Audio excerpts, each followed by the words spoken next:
It's preparing.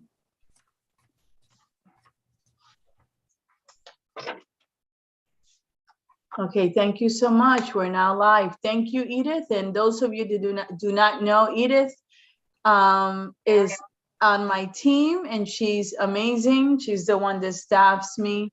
And Erin Hopwood is our counsel for the committee. Thank you, Edith. And Okay. those of you want to go ahead and mute, Edith? Got it. Okay. Wait till you mute. Got you. Okay.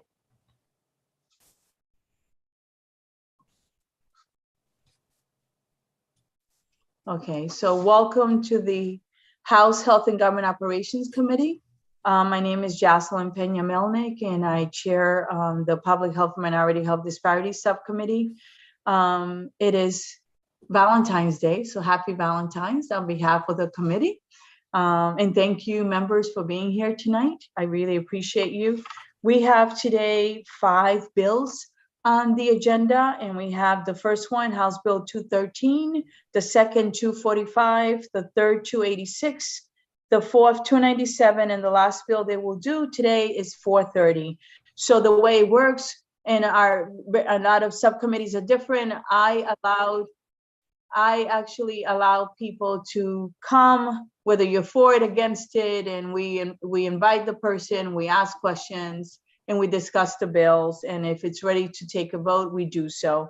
If not, we hold it. So House Bill 213, Health Information Exchanges, Definition and Privacy Regulations. Erin, can you tell us what the bill does? And then we'll hear from those that are present, and then we'll ask questions. Erin. The bill alters the definition of health information exchange for purposes of confidentiality of medical records. This bill is held over from last week. There was concerns from the Office of the Attorney General who were going to work with the Healthcare Commission to address their concerns related to the commission.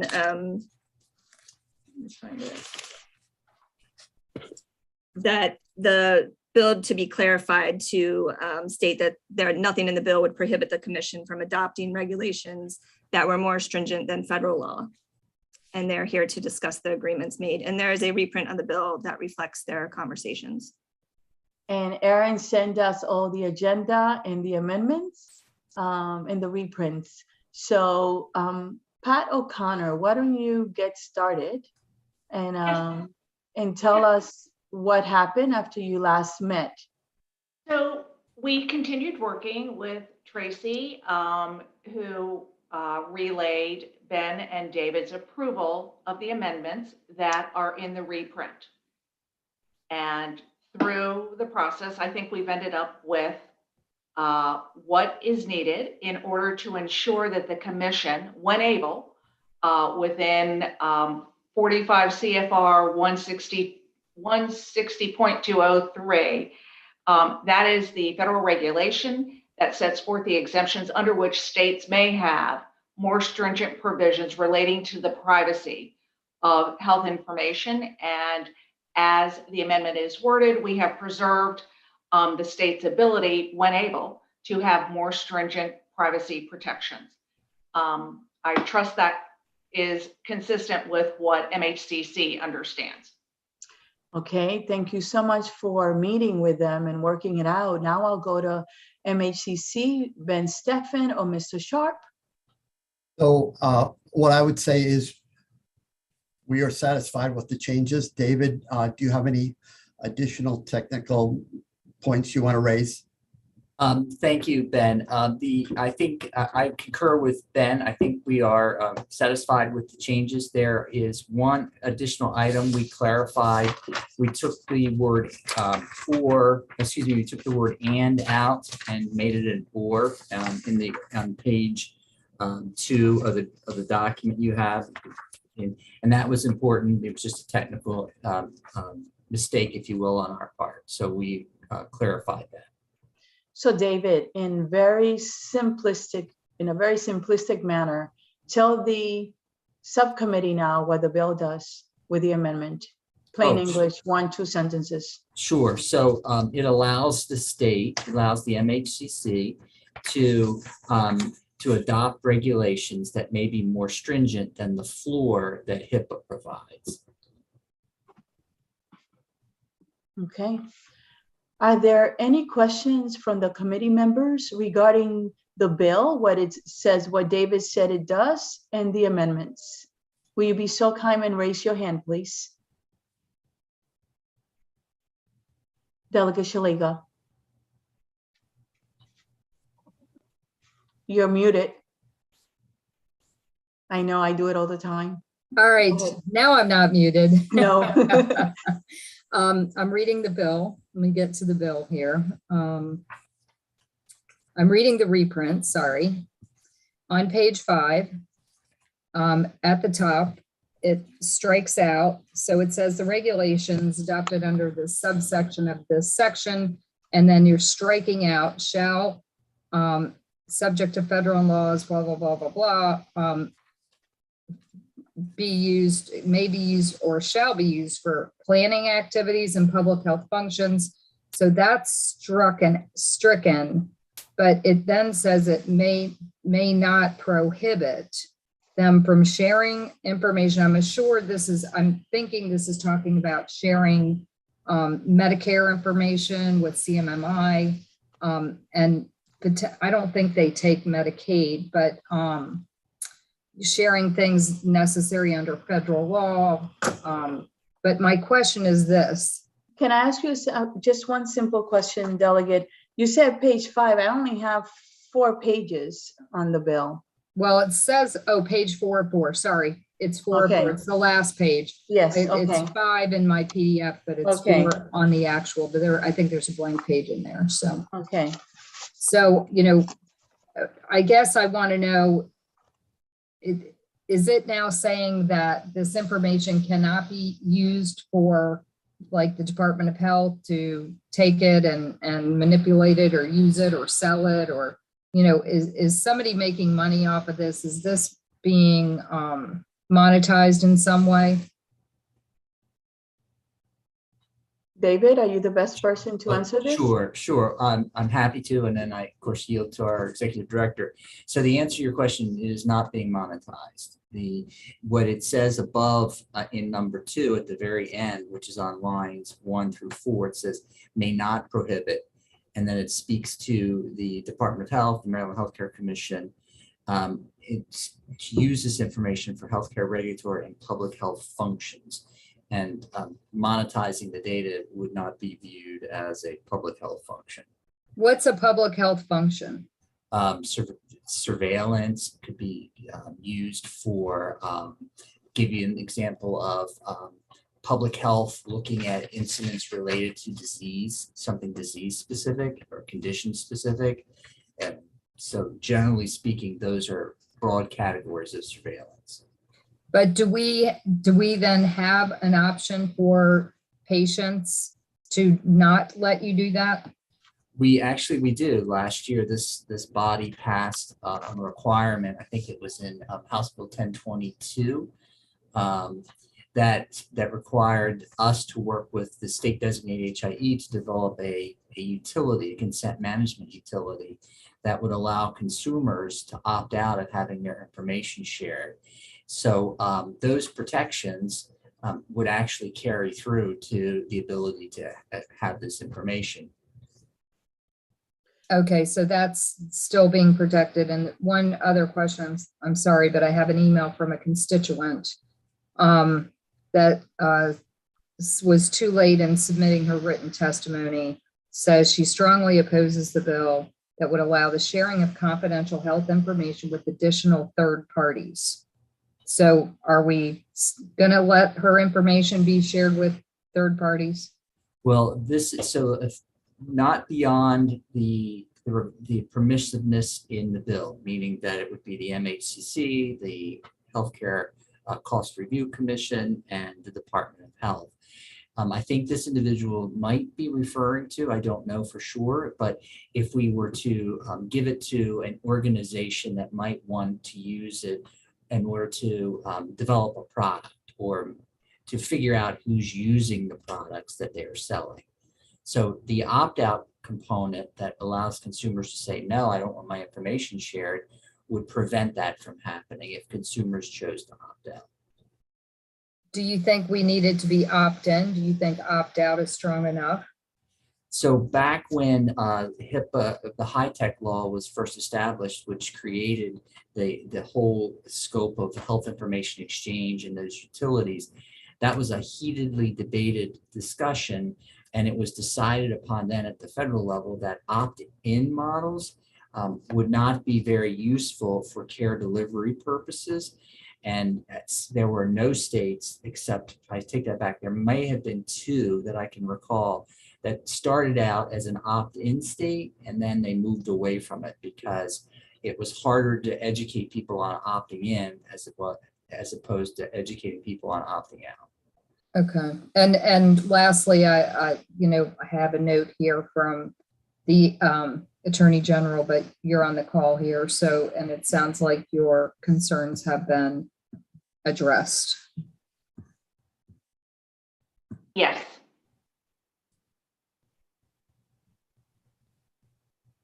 Any other questions, Delegate?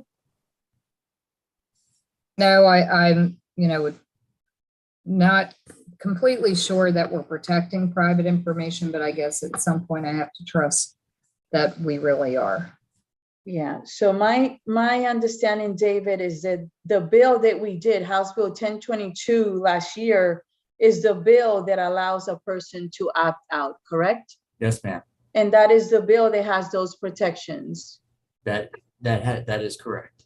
And this bill basically deals with the definition of the term that will mirror closely the federal government. That's correct.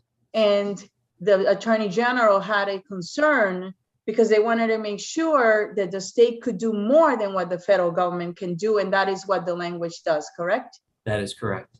Okay. And this bill only would apply to the Maryland Healthcare, MHCC, and the Healthcare Cost Review Commission and the Department of Health, correct?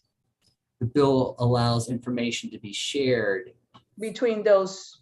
with these organizations for Okay. purposes of their mission, if you will. Okay, with those organizations. Okay, great.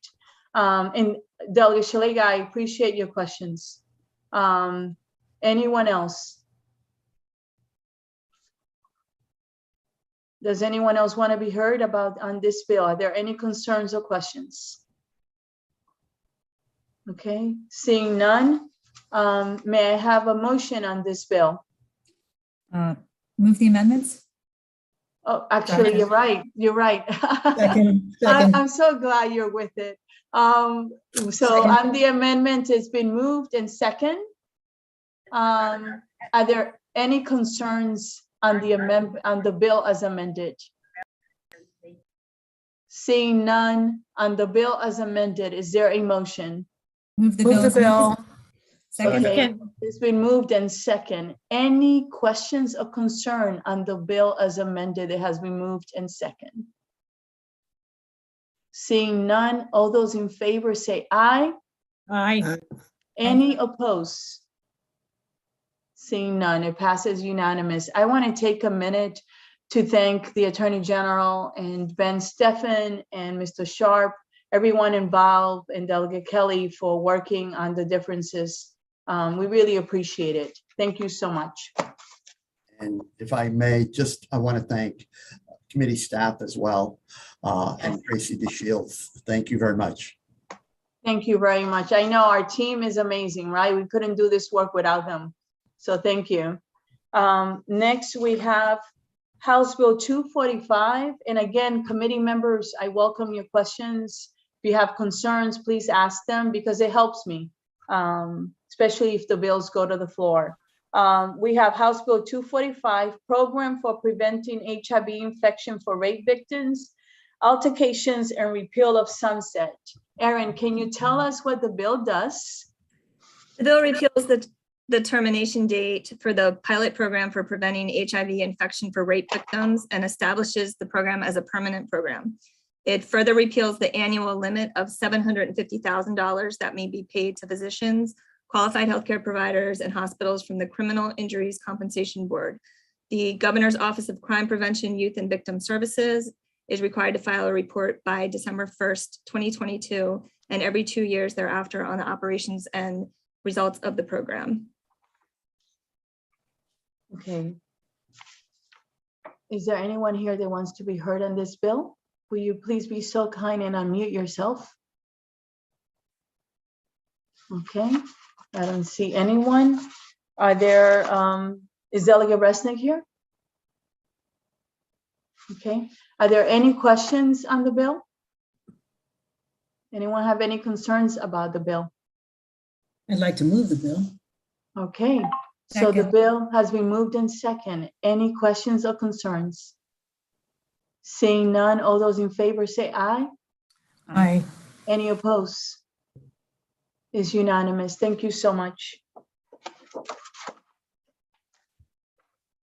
Next, we have House Bill 286. Again, please feel free to ask questions. This is emergency medical services, paramedics, immunization administration, effective date. Erin, will you tell us what the bill does, please? The bill retains for 3 additional years until January 1st, 2026, the provisions of law that authorize a paramedic to administer influenza and COVID-19 immunizations as part of a population health outreach effort conducted by the appropriate local health department or a hospital or health system in the state.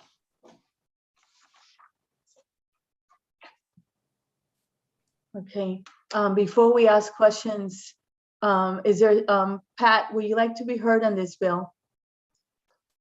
Certainly. Thank you, Madam Chair. Pleasure.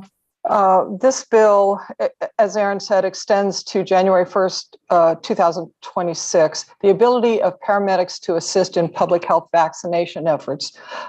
Last year, Senate Bill 67 created that ability, but as the statute was passed, that ability expires January 1st, 2023.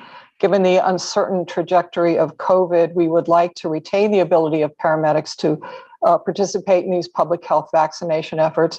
And in the period from when the vaccines were first approved until September 1st, paramedics in Maryland administered over 80,000 vaccinations to members of the public and another 20,000 vaccinations to members of the governmental entities. So we think the bill's been or the ability of paramedics to participate in these efforts has been a great success, and we're so proud of them. And we just like to continue this on until January 1st, 2026. And I wanted to say thank you to Delegate Kaiser for sponsoring this bill. Delegate Kaiser, would you like to be heard?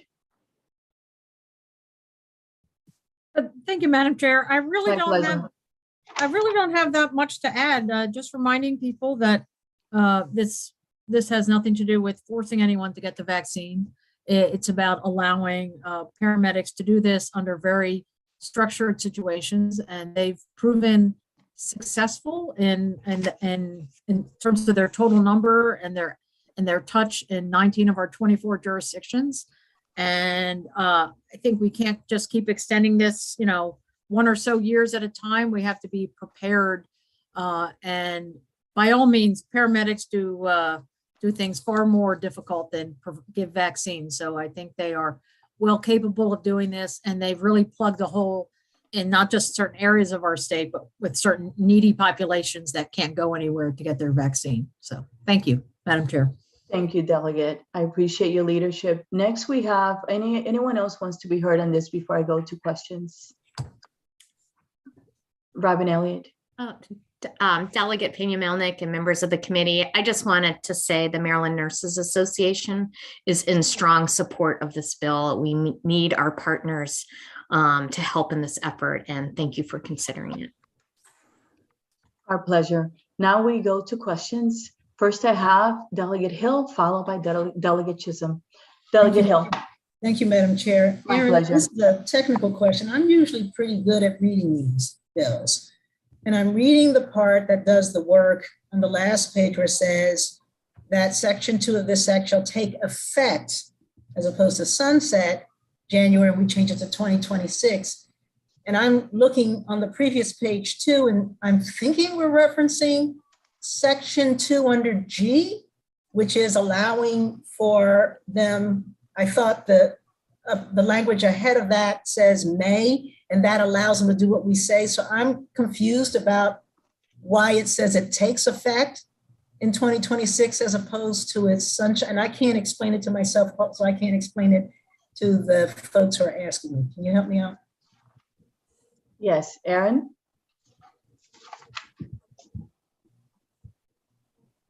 I think that section's referring back to an old law. So it's referring back to chapter 799 of the Acts of 2021.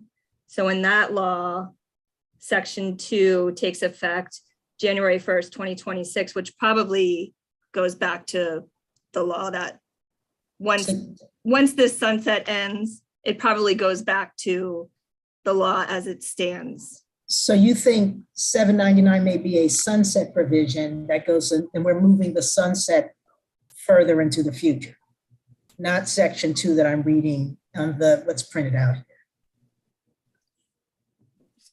So what you're reading now in the text now, in the bill, Yes. what you're reading now, what this bill does will keep this in place until 2026. So it's extending the sunset. We just don't have it on the text of this bill to see that language. Correct. Okay, thank you. Thank you, Madam Chair. You're not seeing what it would revert back to. All right, thank you. Great question, Delegate Chisholm.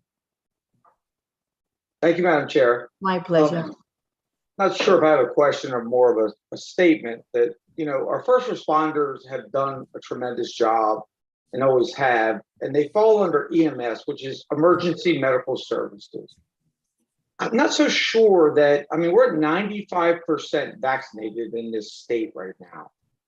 And to say, I just think, once again, this is one of those things where we're creating work where we really don't need to. I know of nobody in the whole state that has said, I want a vaccine and don't know where to go.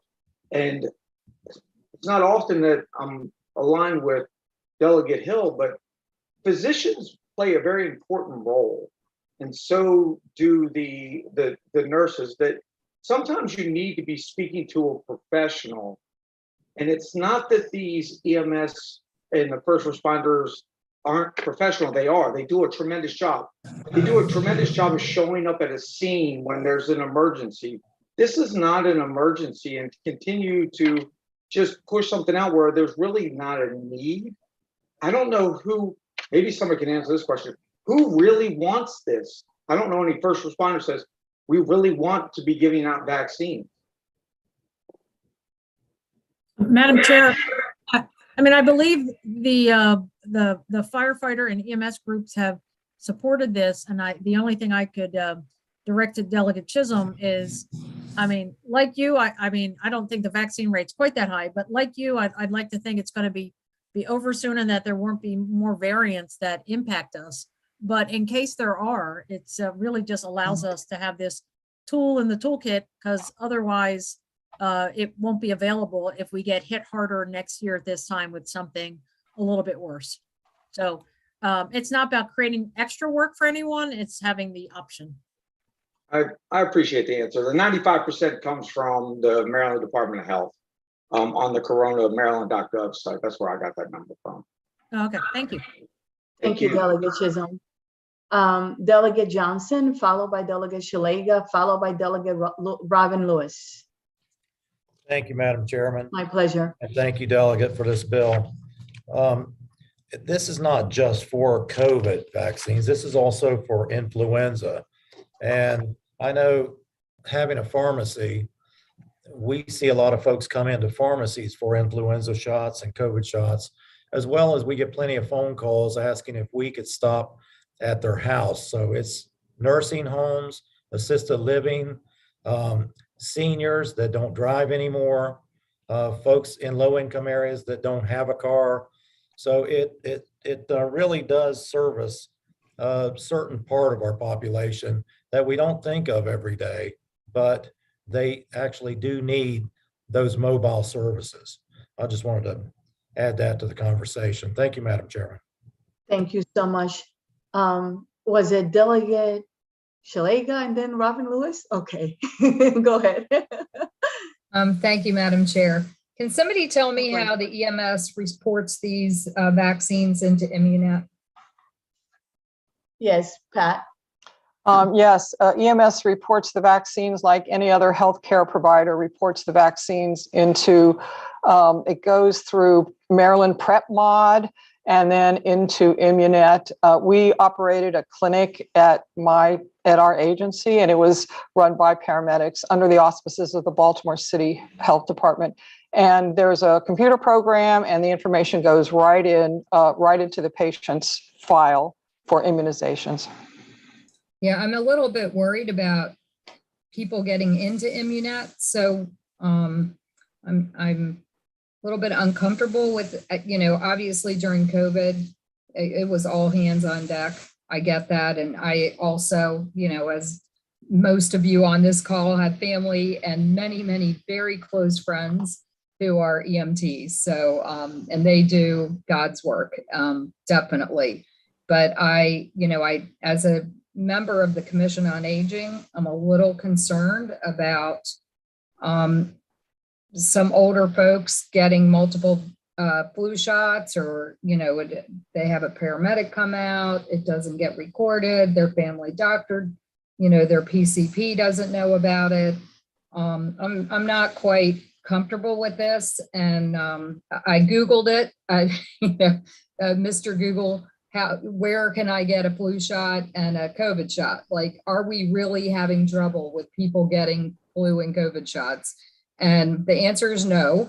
They're available everywhere. And Delegate Johnson, my folks live in a senior community. They have, folks that do those clinics regularly in conjunction with their healthcare providers. So, I don't think, I'm not comfortable with this, because I really think it's important that we keep on top of this Immunet, that patients are coordinating their care with their physicians and, their nurse practitioners, their primary care doctors, and they're not getting, multiples of these. I think this is opening the door to that. Thank you.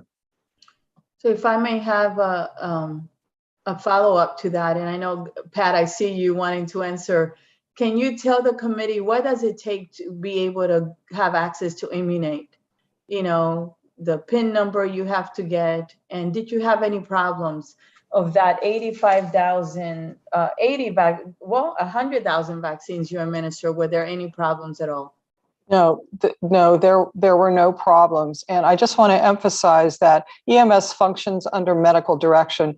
This is not EMS going out in an ambulance, knocking on doors, saying, do you want a vaccine? This is, EMS can only do what doctors tell them to do. And in these instances, EMS is functioning not only under medical direction, but under the auspices of a health department or a hospital or hospital system, doing what is needed to be done for that public health effort. And, I can't speak to the specifics of Immunet. I just don't have that ability. I don't have that background, but I can tell you, entering the information on the COVID vaccines, you have to be trained to access the program. You have to have a secure password. When you participate in the vaccination effort, you are able to get in. When you no longer participate, you cannot. I have not heard of any breaches of vaccination records. They may have occurred, but I certainly haven't heard of any in Maryland. Thank you. And I know that there's some back and forward in the chat room. Delegate Hill, you wanted to speak us to the percentage of people vaccinated? Yeah, I had gone on to the dashboard because I guess, like Delegate Kaiser, I wasn't sure those numbers that Delegate Chisholm mentioned were quite accurate. And my understanding is that the 95 refers to those 18 and over who've received at least one shot. The number for those who are eligible across the age spectrum who've received one dose is 67%, and those who've received at least two, and there's no number about boosters. So I think Delegate Chisholm mentioned a correct number, but Delegate Kaiser is also correct that we are not near 95% fully vaccinated. We're still at about 2/3 to 3/4 of eligible, not even mentioning the kids under the age of 2. So just wanted to clarify that. Okay. And Thank if you I may, all. Madam Chair, I also wanted to make the point as a healthcare provider that I know in our jurisdictions in Howard and Baltimore County, we heard from the EMS personnel about wanting to be able to do this. And I think part of it is because many healthcare providers, particularly when this was peaking, and when people were having a hard time getting appointments, wanted to be sure that they had an opportunity to be of assistance. And it's very hard when you have a skill to sit on the sidelines during an emergency. So, EMS folks certainly take care of very urgent and emergent things, but they also do things that are a little bit less urgent, like I've cut my finger and I don't know how to get to the hospital. So they have a range of care that they provide. And at least in my experience, they very much wanted to do this, and it's been of assistance in our counties. Thank you. Thank you. I have Delegate Robin Lewis. Thank you, Madam Chair. I was just sharing some statistics on COVID, but I would only say that at this point, we know that 1 dose is not protective. So a 95% coverage rate for people 18 and over, those people are not protected. And so we still need to continue vaccinating. Thank you. Thank you. Delegate Riley.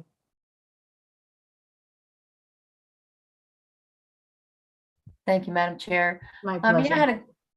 So just explain to me. So, I heard the numbers in the testimony of how many people have had the vaccine or the influenza shot from EMS. And so are they calling EMS for an emergency and they're going to their homes and at the same time then giving them the vaccine? Or is it, are the folks going to the EMS facility, whether it's your fire hall or what have you, to get the shot? And again, I heard Pat say that, it's still under the guidance of their physician. So how is that working? Are they calling their doctor and their doctor saying, well, we don't have the vaccine here in the office, so you can call your EMS? If someone could explain that. Okay, Pat, do you want to be heard? Certainly. EMS, when I say it's under medical direction, it's not under the direction of an individual's physician. My family practitioner does not call EMS to give me a vaccine. What happens is, like in Anne Arundel County, the health department asked EMS to provide COVID vaccinations for all the teachers. And so EMS in Anne Arundel County set up one of their fire halls and the teachers came and got their vaccinations there. Does that answer your question? I think it was a multi-part question. I don't recall Yes, what the other parts were. Yeah, that explained it very well. Thank you very much. Thank you. Next, I have Delegate Bagnall, followed by Johnson, and Delegate Lewis, your hand is up? No? Okay. Thank you, Madam Chair. My pleasure. And I think this bill is for Pat, but if there's someone else who's more qualified to answer it, please feel free. I'm just wondering if this bill, if you could speak to sort of the oversight and cooperative effort within the local and state health departments, whether this would give us a resource that was that maybe was more cooperative and have greater oversight than, say, an outside vendor that the state then brings in an emergency situation. And if we would have more effective data sharing, keeping it perhaps a bit more internal within our own emergency services.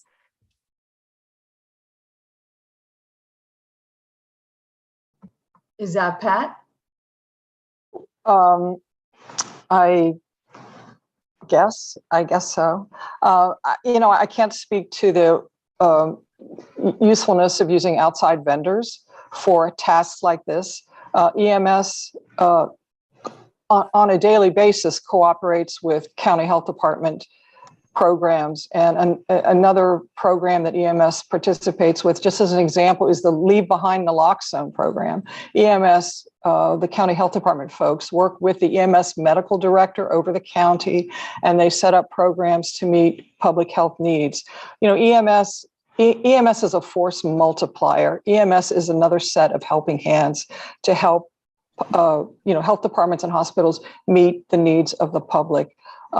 I'm sure there are many good vendors out there who could do work like this, and that's fine. EMS is also there, ready, willing, and able, and has the relationship set up with the hospitals and the health departments to move ahead on these kinds of initiatives. Thank you. Thank you, Madam Chair. Delegate Johnson, followed by Delegate Kaiser. Thank you, Madam Chairman. Just some more information because it was brought up in the discussion.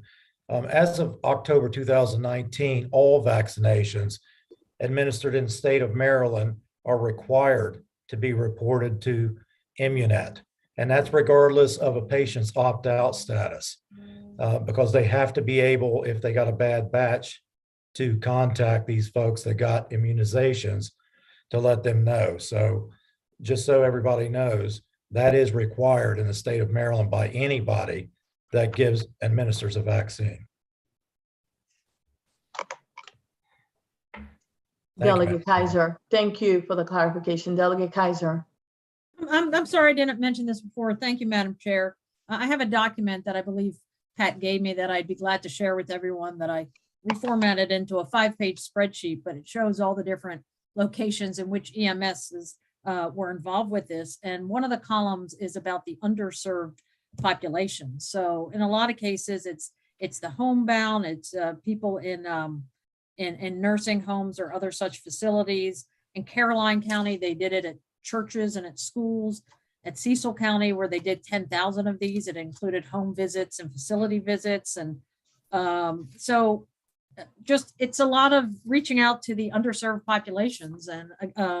And like I said before, a big touch in a lot of places. And so really it's coordinating with large organizations and large groups to get there. And mostly people who don't have access to getting around.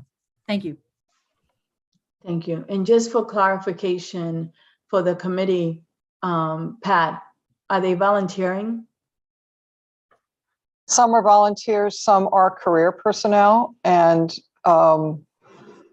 we have a mix of personnel in Maryland, career and volunteers. I would say most of the personnel participating in the vaccine program were career, just because more of our jurisdictions are career than volunteer these days. But they're not getting extra pay for this, Oh, right? No extra pay. EMS does not bill for providing a vaccination.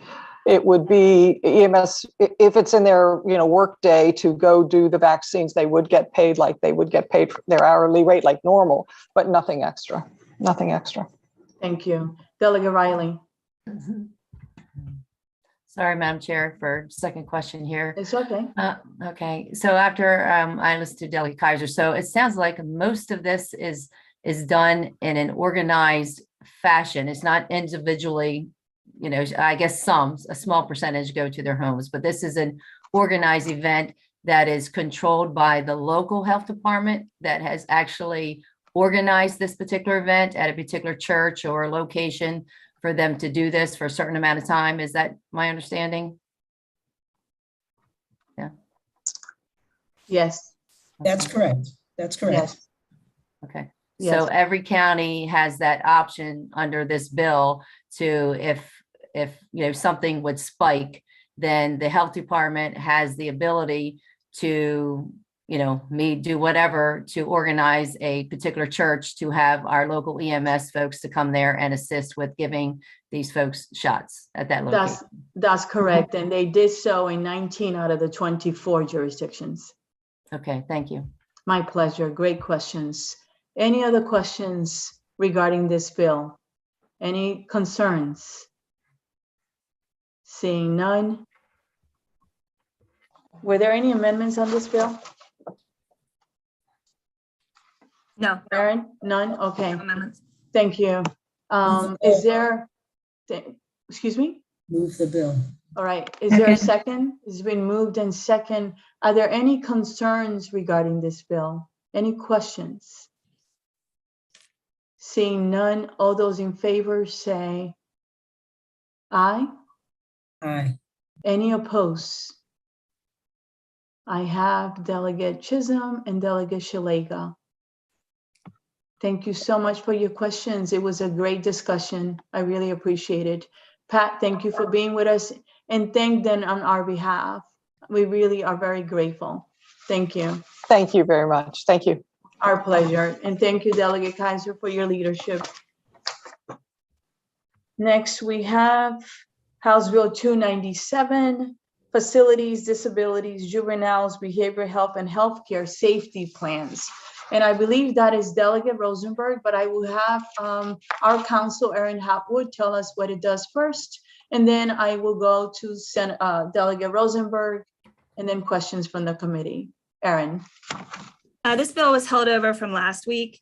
It requires each state residential center, certain juvenile facilities, certain behavioral health facilities, and other healthcare facilities that are regulated by MDH to establish and revise a safety plan every 5 years.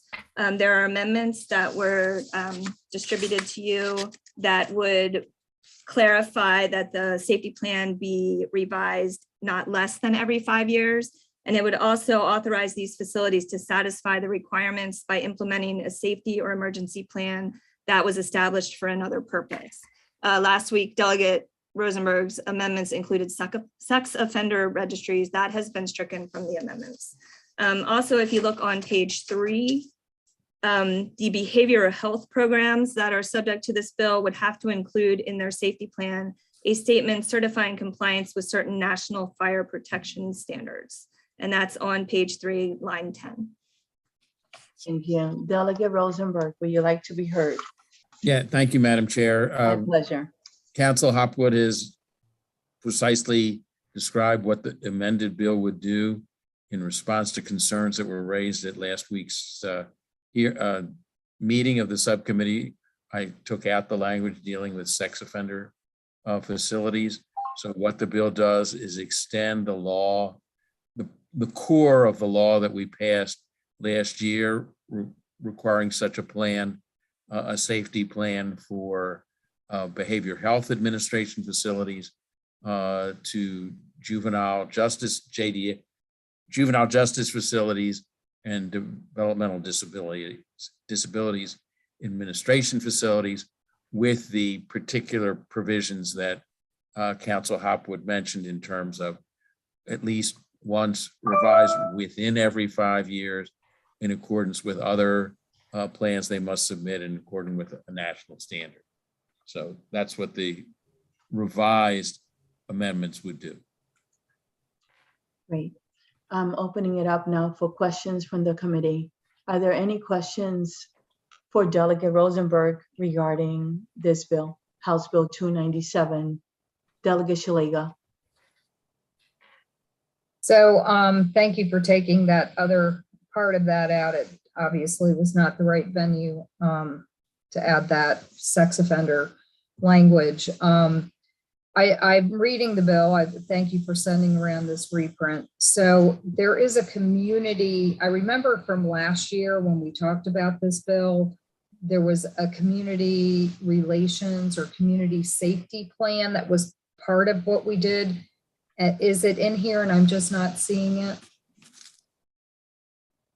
We don't take anything, correct me if I'm wrong, Council, we don't delete anything from the existing law in this bill.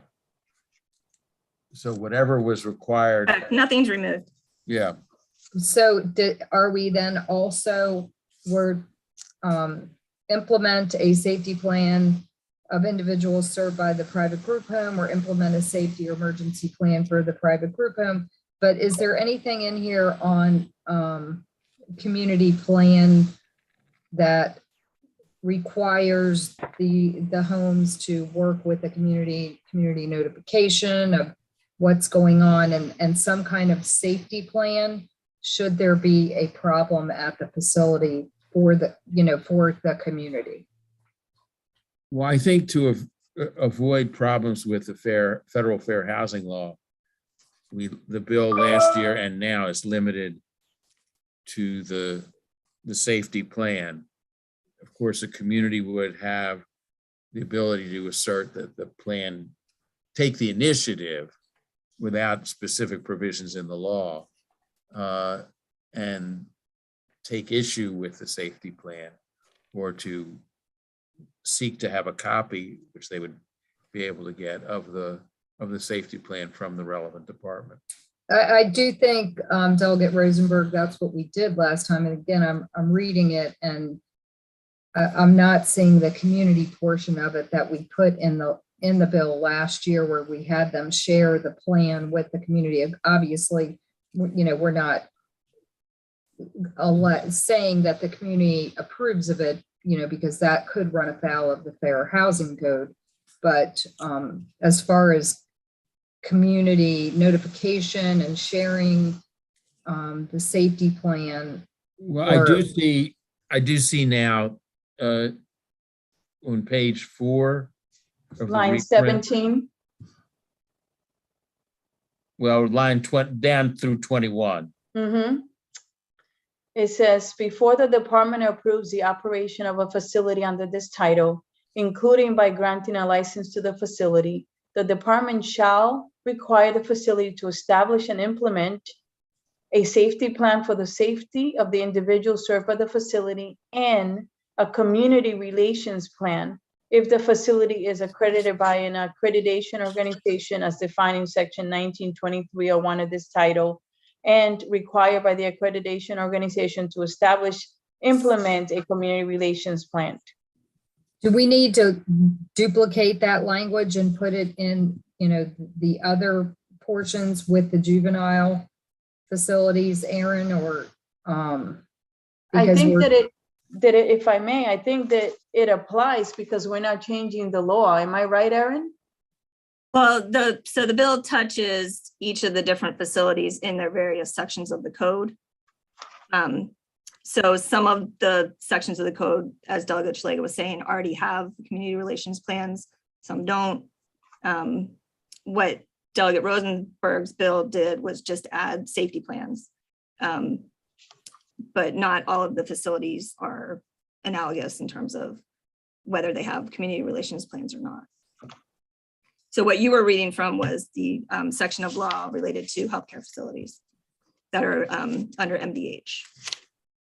I would like to see, some kind of community relations if we're gonna, why not duplicate that community relations to make sure that they're sharing the safety plan with the community if applicable. Sometimes they're not in a more community setting, but if they're in a community setting, of course, it'd be good to share those safety plans.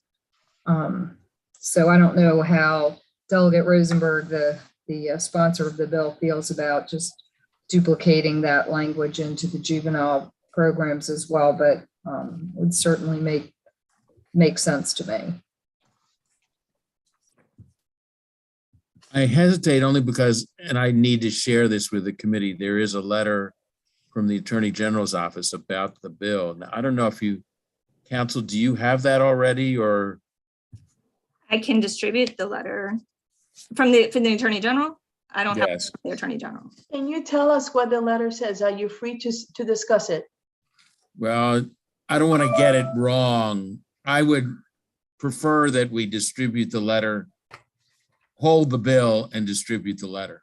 So I was going to say, can we hold the bill? Can you talk to the AG's office regarding Delegate Schlega's suggestion? See if we're able to do it. Right. And if we're able to do it, why not? And can you come back to us? Okay. Sure. Delegate Schlega, would that be okay? That's great. Thank you. Thank you for your question. I really appreciate it. Anything else that you want Delegate Rosenberg to know or look into before we hold the bill so that he can just do it all at once? Delegate Hill. Thank you, Madam Chair. I was just reading the section that Delegate Schlega was referencing. In that I can barely hear you. Is this any better? Is that better? Somewhat better, yeah. Okay. So I was just reading the section that Delegate Shalega was referencing, and I guess this is really for Aaron. My understanding of the reading is that it says that if they're required to have a community outreach plan, they have that. It does not say that they're required to share their safety plan in their community outreach, right? So this is about that because there are some, for instance, I know there are group homes actually in Delegate Rosenberg's district where I attend church, where the community has been concerned about not knowing it was coming. And so this talks about outreach plan. It doesn't say sharing the safety plan with the community. Am I right about that? Which section are you in? Okay, so we were on page, was it 417, the old language, and what it says is, and again in 17, before the department approves the operational facility under this title included by granting a license to the facility, and this is current law, the department shall require the facility to establish and implement 1, a safety plan for the safety of the individuals, and 2, a community relations plan. It does not say that they are to share the safety plan with the community. And I wanted to be clear about that because I thought Delegate Shalega's question suggested that we're asking them to share their safety plan with the community. And I don't think that's what we're trying to do, nor do I think that's what we necessarily ought to be doing. Correct. Okay. Delegate Rosenberg. If I may, I would think that we should, if we are to add language regarding a community plan, community relations plan, it should be identical to the language from last year's bill, which is now the law, unless the AG advises otherwise. I would think so. I just didn't want us to come back next week and then realize it doesn't require that it be shared. Understood. Again, I think it shouldn't have to be shared, but Delegate Shalega, I just wanted to make sure you understood that. And I think Delegate Rosenberg, if you can make sure to have both last year's bill, which was Senator Corey McCray, if I'm not mistaken, in this bill, and can you share it with them so they can have it side by side, okay? Make sure that the AG has both. Oh, okay, sure. Okay, thank Yes. you. Delegate Shalega. Thank you. My pleasure. In the reprint that you sent around on page 4 of the bill at the bottom, a facility in operation on or before September 30, 2021 shall submit a safety plan, and then there's the language struck out, and if applicable, a community relations plan. So why are we not having them have a community relations plan? Each facility shall revise a safety plan, and if applicable, I would like to see this language restored. Certainly we should be having a community relations plan. We did it last year with the other facilities. It certainly makes sense. I'm not sure why that got what is the right conjugation of that word? Stricken, strike, stroke. Strike 3. I think it's stricken. Stricken. I think that's it. It just doesn't sound right coming out of my mouth. So I don't know why that language was stricken, but maybe Delegate Rosenberg can share that with us. I want to defer to the AG's letter, so let's Okay, see what let's they have wait. to say. I'd love Yeah. a copy of that AG's letter. If you can share that with all of us, I'd appreciate it. Sure. Thank you. Thank you, Delegate Shalega, for the discussion. It's important. Any other questions or concerns for Delegate Rosenberg before he takes it to the AG's office? So Delegate Rosenberg, is it clear for you what you need to do? I believe so. Okay, beautiful. Thank you for your patience. So we're gonna hold it. And now we have the last bill of the day, which is House Bill 430. And I know you're happy because I'm standing between dinner and you. So House Bill 430, Human Services Secretary of Aging Qualifications. Erin, can you tell us what the bill does? The bill requires an individual appointed as Secretary of Aging to have extensive experience and knowledge of laws, legislation, and regulations relating to aging and of programs for aging individuals, including evidence-based and data-driven programs, who demonstrates a commitment to the missions of both the Federal Older Americans Act and the Maryland Department of Aging, and at a minimum hold a bachelor's degree. Is there anyone here that wants to be heard on this bill? Michelle Douglas, why I have not called on you? Thank you, Madam Chair. First of all, happy Valentine's Day to everyone. I'll give you all a heart. How's that? There you go. There you go. So Michelle Douglas on behalf of the Maryland Association of Area Agencies on Aging. We appreciate your support for this bill. It's really about a confluence of the booming senior population that we have here in Maryland, the maturation of the field of aging, and we have limited resources, federal and state, for the population. We're really fortunate that we have a lot of expertise around the state.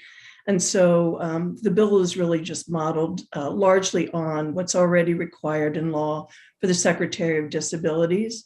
And given that the two fields and the departments are largely similar they're similarly situated, we just encourage your support. And I do want to just make a real strong point that this bill is no reflection on any Secretary of Aging, past or present. So this is really about the confluence of all those factors coming together.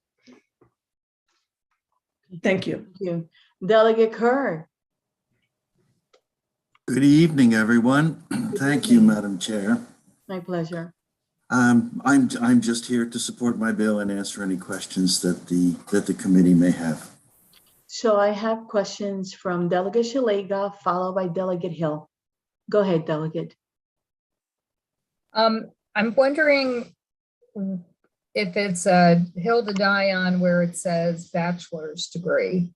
I mean, Elon Musk, I can point to some very, very smart people who do not have bachelor's degrees. And so I'd just love a comment on why that would be a necessary. Some of the smartest people I know do not have a bachelor's degree. Delegate Shalega, the primary reason why that's in there is because this legislation was modeled after the legislation for the Secretary of Disability Services. And in that job description, minimum qualification description, it specified a bachelor's degree. And if I could add, is that okay? Absolutely. It's not for us, for the Maryland Association of Area Agencies on Aging, that wouldn't be a hill to die on. Okay, I might offer an amendment. Maybe this bill sponsor Delegate Kerr could think about whether it be friendly amendment to strike that language out. Certainly the Senate is the backstop on this. I'll be surprised if they pass any of these bills, because it's kind of like the House of Delegates telling the Senate what to do in executive noms and appointments. But nonetheless, I would offer an amendment to strike out bachelor's degree, just because the Senate's not going to let some knucklehead take that job. Okay. I look forward to your amendment, Delegate. Thank you. Delegate Hill. No question. I will. I think it had to do with the bachelor. I would not strike the language, but I can talk to Delegate Kerr. I'm not sure we need to strike it, but if he's inclined to take it, I was going to offer some language that says, or show, through a accumulation of experience and so on and so forth. Not just strike it, but we can have that conversation if he's looking to take that amendment. Thank you. All right. Could I just point out, it does say in the current language, an individual appointed as secretary must have extensive experience with a knowledge of laws, legislation, and regulations relating to aging and programs for aging individuals. So there is that language It's already there. Okay. with the knowledge. Yeah, it's already covered. But thank you for bringing it up. We have Delegate Lewis, followed by Delegate Bagno. Thank you, Madam Chair. I appreciate the offer of the amendment. The intent, I wonder if the language in the bill were to read bachelor's or equivalent. Did I hear you say, Aaron, that that's already included? Because in many normal job descriptions in the real world, it reads. It doesn't say bachelor's or equivalent. All it says for the bachelor's degree is at a minimum hold a bachelor's degree. What it does say is that for the experience requirement is extensive experience with and knowledge of. So it does say extensive experience in the various categories, law, legislation, and regulations related to aging. Thank you. If I may, Madam Chair, I think going back to the question of intent, I think the point was to recalibrate this position so that it looked more like and had the similar expectations as the Department of Disability. This is an equivalent. So would it make sense, if that's the intent, to set a standard, to have uniformity, harmony across these roles? Would it make sense to just leave the bachelor's? And I will say to the good delegate from Harford County's point, I know a lot of really smart people who also don't hold bachelor's degrees, but as best I'm aware, Elon Musk is not in the running to be the Department of Aging secretary, and that it does require a completely different skill set and experience set. So I don't think there's anything wrong with adding language that says a bachelor's or equivalent and extensive experience, et cetera, like every other job, a knowledge worker job in the world. And I'll end with that. Thank you, Madam Chair.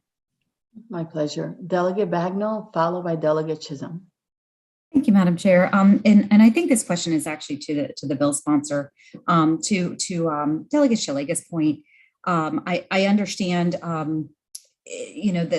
the Senate will sort of have the last say on these bills, but was it your intent to sort of dictate to the Senate the minimum standards for a Secretary of the Department of Aging, or was it more to focus the pool by which we're looking to the appointment process itself? In other words, is this bill on the front end or on the back end of that process? Delegate, I don't know that,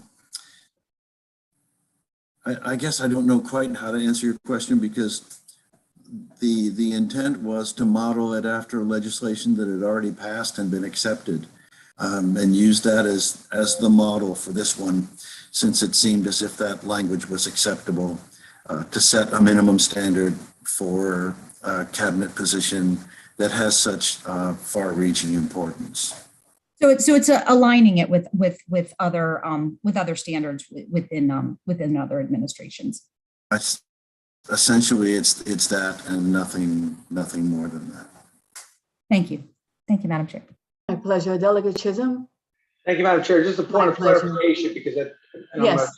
I'm going to play the part of Miss Erin Hopwood. It's not or equivalent. It's in there, but it says you must have at minimum a bachelor's degree. And I think that's what Delegate Schlegel was speaking to. It wasn't this or that. You have to have a bachelor's degree. And I know that she's going to work with Delegate Kerr on that. And I just wanted to put that clarification out there. Thank you.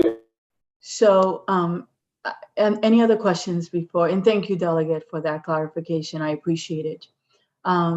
Before I ask my question, any other questions from the committee? All right, seeing none, I just want to make sure you all have an opportunity to ask your questions before I do. I don't see any. So, Erin, I have a question for you. Can an amendment be written that says bachelor's or equivalent and get rid of the minimum? And then that would be similar to the Department of Disability, but if someone has life experience, they're able to get it without having the degree.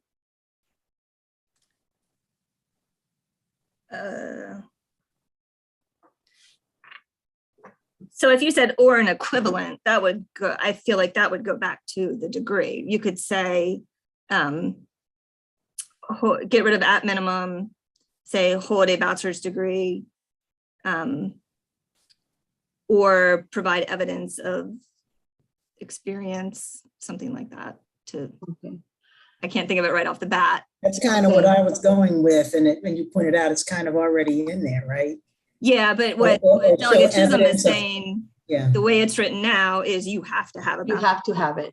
right, right, and that's If the you problem. struck the bachelor's degree language, then you're still left with the requirement that this individual have the extensive experience. Yeah. So why don't we're gonna hold it so that Delegate Kerr, you can work with Delegate Shalega and our council. I know your hand is up, so go ahead and address us. Thank you, Madam Chair. My pleasure. I was just wondering if bachelor's degree or equivalent is defined in law, or if we would have to specify what the equivalence of a bachelor's degree is, which may be problematic. But, you know, we often see on minimum qualifications for a professional position, bachelor's degree preferred. Maybe we could consider language like that.